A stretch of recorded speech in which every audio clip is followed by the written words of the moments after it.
Welcome everyone to another Kennedy League recap. Look, this is the day before the championship game. It's really simple. It's a it's been win or go home. These are the final four right now, right? Yeah. With a chance to advance. Earlier today we saw Jim Couch. They knocked off Curly Mother Dudley 68-61 to advance to the finals, continuing their stellar run in their inaugural season in the Kennedy League. What happened in that one? I know we were just talking off wax a little bit, but inform the good people that won today. Uh, like how I mentioned before, Jim Couch they want to start off fast and stuff like that, and they started off fast yesterday. They didn't do it today. Um, they were down 15-7 at the beginning of the game. They were playing a lot of hero ball in the first half, which you don't see a lot from Jim Couch, and that's when timeout. And about like the last 5 minutes, coach yelled at them saying, "Yo, what are we doing? Play like we played yesterday. Play team ball. Stop like playing hero ball because they had a lot of players coming down and just pulling shots, that weren't even open." So that's one of the things they struggled with at the beginning. But after they started playing team ball, the last minute and 35 seconds, they went on a 5-0 run to go up 34-27 at halftime. And then they went on another run at the beginning of the second half from 17-50 to 15-40. They went on about, I think, the 8-2 run. Yeah. One of the things I think they don't like, Jim Couch doesn't like, is the added players towards the end. Because Jim Couch is one of the teams that haven't had a lot of players Right. added. They haven't had the same roster the whole league, and sometimes you get the Georgetown player added, or you get that overseas guy player added, and especially I feel like in the semifinals of the playoffs, regular season it's okay, but the semifinals playoffs, I feel like you shouldn't be able to add players. And I had the chance to talk to the coach about that after the game because some rumors going around that whoever wins this game that's going on right now, going into face Jim Couch, they're probably going to add a player too, and a big time player too. So, coach said he's not really worried about that. He's not worried about it at all. He said we play team ball. I'm going to come out here and play the best we can. But you got to look at those things of like adding players, especially if the player produces the most on that team. You got to feel a certain way about that, definitely. How can you not, right? Because Exactly. if someone's adding, they're the most productive. That speaks volumes. Exactly. Like again today, you can mention the gentleman. Like the person that got added was literally the most productive person Exactly. for the other team. Abu Muhammad played Georgetown. They tweeted out before the game started, Kenner League debut. So I was like, okay. And he came in, he had 15, 20 points. He played very well. He's getting inside, he's scoring well. And there's no punch for him. Like, he just came in and did his thing. He played, what he was supposed to do. But in situations like that, it's like, should you be able to really add players at that point? Nah, I mean it's a valid question, but at the same time, like there's a negative to it too. Outside of adding like a legit NBA guy, Exactly. like think about what it does to the rest of your team. Exactly. We've been here. Here comes whoever it is, and it's your ball. Yeah, exactly. Which is one of the things that's messed up. But like Coach said, as long as they play as a team, they should be good. Tyler Perkins another big game. He's going off. First Kennedy League playoff. He's playing very well. He's getting inside, scoring a lot, hitting a lot of threes. Ismail Masad doing the same thing, hitting a lot of threes too. That's big for Jim Couch. And Abraham also played well too. And Ojo is just defensively is so sound, and he's playing very well for Jim Couch too. Defensively in the second half, they definitely looked better than they did before Jim Couch. But defensively in the playoffs, they had looked good though. Like last game was their best defensive game as a team. Like Right. all out throughout the whole game, they played good defensively. But today showed you they started off shaky in the beginning of the first half. In the second part of the first half, they started to get back going. Then in the second half, they played really well. So as long as Jim Couch continue, like the coach said, as long as they continue to play as a team, um, tomorrow, 4 o'clock, they should be holding up that championship trophy. Man, so it sounds like with their defense, it contributes to their slow starts as well. It's not Yeah, just their offense; they're really fueled by that end of the floor. So I yeah. guess my only question before we move on to the current game is when they had that run to end the first half, was that from the defensive end? They got them rolling.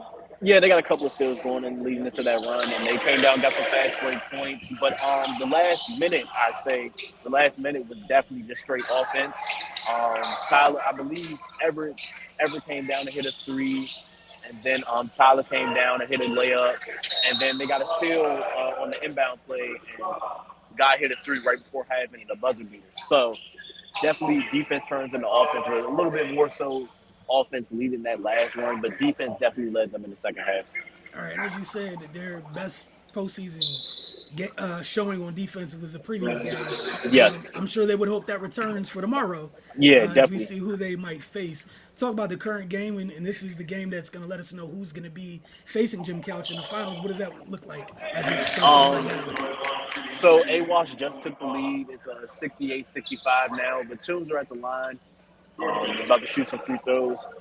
This game has been very up and down for for Toons because, like I said before, they were down 19-11 at the beginning of the game, and then they started to come back. They started to play well. Ryan Mutombo is definitely having a better showing than he did yesterday. I would say that.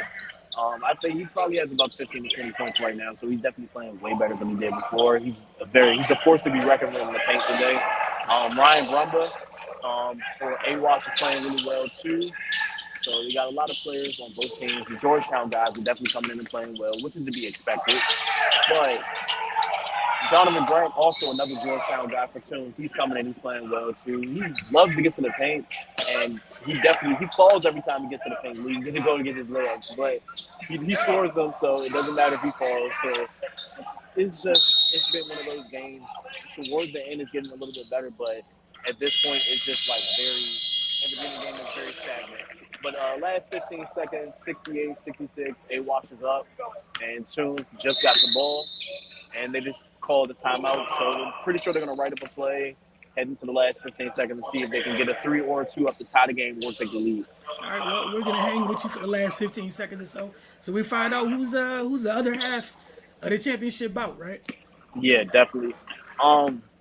Toons are a little short on players today. They had about 9 yesterday, but they only have about 7 today. Okay. And, when you get into the playoffs and stuff like that, I mentioned it yesterday, a lot of players, they go back to school, especially the out-of-town guys. If you're from around the DMV area, you come in, you play in the summer league, so you had to go back to school wherever your prospective school is. It's just these Georgetown players have the advantage because Kenner League's on their campus. Yeah, they're at home. So, they walk from their dorm or wherever it is and just come right here to the gym. So, but I do want to see what Toons come up with at this timeout, excuse me. Because they've been running some nice plays coming out of timeout the whole game. A lot of plays have been going to Ryan Mutombo. Ryan Mutombo has an overseas pro on him. The guy's a little bit older, though. I'd say, if I had to guess, probably 35. So he's a little older, but one of those overseas guys that can still play. Ryan's giving them a rough time. You can't handle him. Ryan's dunking, which is to be expected, because he's 7 foot anyway. So I feel like that should be granted. He should be dominant. But AWash, I wouldn't be surprised if AWash come out on top. I just want to see what type of play is run by Toons here. They taking it on the sideline out of bounds, or is that at the half? Yeah, they're at backcourt right now. Okay. So bringing it up, 11, 10. Wow. Okay, so that sounds like a horrible decision. Alfred Royal, who's been shooting them out the game. Is 1 for 11?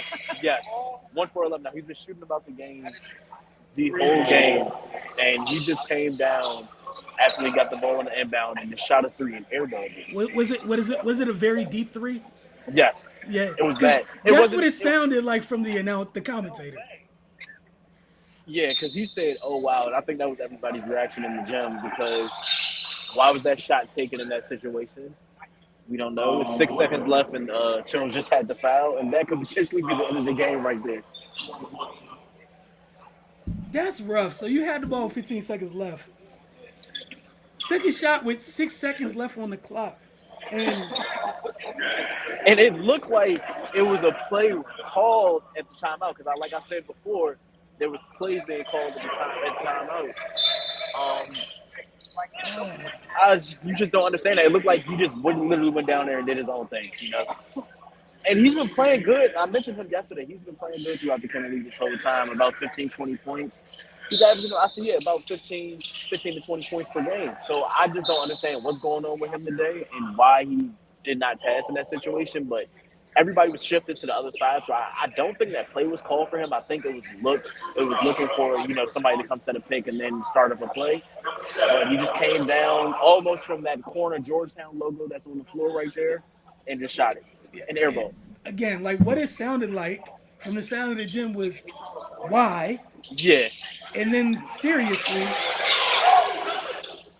Oh wow. Okay. And AWAS is inbounding the ball, and they pass it around and wasted 5 seconds. It's 1.5 seconds left. They wasted 5 68. seconds before the. I don't know if Tunes didn't look like they wanted to foul right there. Because their coach is on the sideline very upset. Oh man, So, that's yeah. But you want to know what you were talking yesterday? You were saying this run they had was interesting because of how their regular season went, and it Exactly. looked like who they were. Word came back. And yeah, they definitely haven't been able to close a game during the regular season. That's why they lost their game so far. And it came back today. You know, they were up, like I told you, like I said before, they were up, I believe, what did I say, 65, 61 or something like that. They were up, and then you came in and started talking about it, and they were up. Then they were down 67 to 65. So they're down 4 now with 1 second left. They just called a timeout. I really don't understand that timeout at this point. You know, it's 1 second left. You know, if you get a shot up, you get an inbound in, an LU play, and you tip it in, you lose like 5/10 of a second. So you might have 1 second left. But Going to the 5 seconds it took for them to foul. Yeah, little things. little things, definitely. Details. And So they regressed to the mean today, and this is what happened. yeah, Really. it's Gotta very be tough for the unfortunate. last two opponents because they took them out.